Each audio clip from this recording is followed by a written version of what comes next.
já aqui no computador, então vamos entender o que é análise de valor limite. Então, análise de valor limite é uma técnica que se concentra no limite das classes de equivalência. Aí você deve estar se perguntando, o que são classes de equivalência? São números que se equivalem a outros. Se você tem alguma dúvida, tem um outro vídeo falando só sobre o particionamento de equivalência, que pode lhe ajudar muito a entender o que é a análise de valor limite. Porque basicamente a análise de valor limite, ela também tem um objetivo até de complementar essa outra técnica, que são as partições de equivalência. Porque é o seguinte, a ideia é que é o seguinte, os erros, quando você vai testar, inclusive intervalos e números, eles tendem a se concentrar nas extremidades. Por exemplo, imagine assim, você tem um sistema que aceita números de 1 a 100. Ou seja, as extremidades são 1 a 100. Geralmente, quando você vai testar esse tipo de coisa, os erros quase nunca ocorrem durante esse intervalo. Ocorrem, como eu falei, nas extremidades. Então, os valores de interesse para testar esses valores seriam o quê? Utilizando, no caso, os limites, ou seja, as fronteiras desse valor seriam o quê? Os números mais próximos a 1 e os números mais próximos a 100.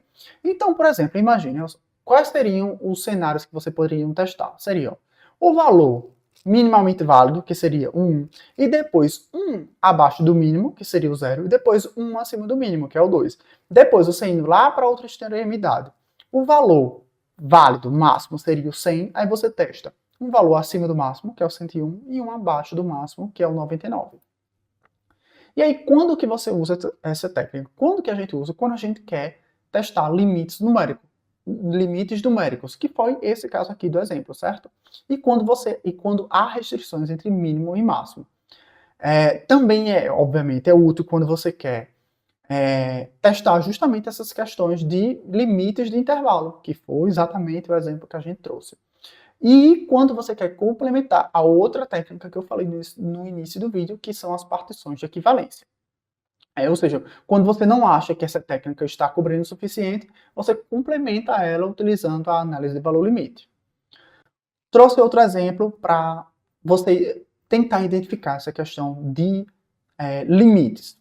Detalhe, para a resolução desse exercício, se você quiser, dê uma pausa agora nesse vídeo e tente responder essa questão. Imagine, uma aplicação permite que o usuário se cadastre uma senha com exatamente 8 caracteres. Utilizando a análise de valor limite, quais são os casos de teste que você criaria para validar o campo senha? Resposta esperada seria o seguinte, ó. Qual o valor imediatamente abaixo do limite? 7 caracteres. Qual seria o valor no limite? 8 caracteres. Qual seria o valor imediatamente acima do limite? 9 caracteres.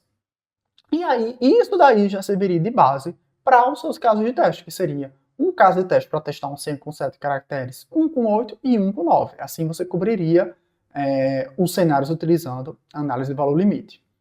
Trouxe outro exemplo aqui do mesmo jeito. Se você quiser resolver, você pause o vídeo e responda a questão. Imagine um formulário que aceita idades entre 18 e 60 anos. Quais seriam os valores que devem ser testados utilizando a análise de valor limite?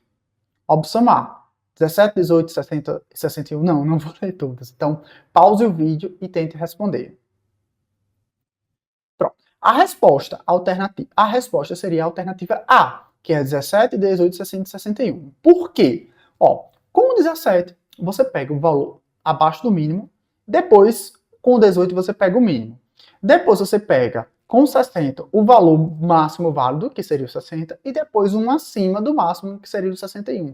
Ou seja, só essa resposta que cobre essa questão, que é você testar o mínimo e o máximo. Espero que você tenha gostado. Se você tem alguma dúvida, deixe nos comentários e até a próxima.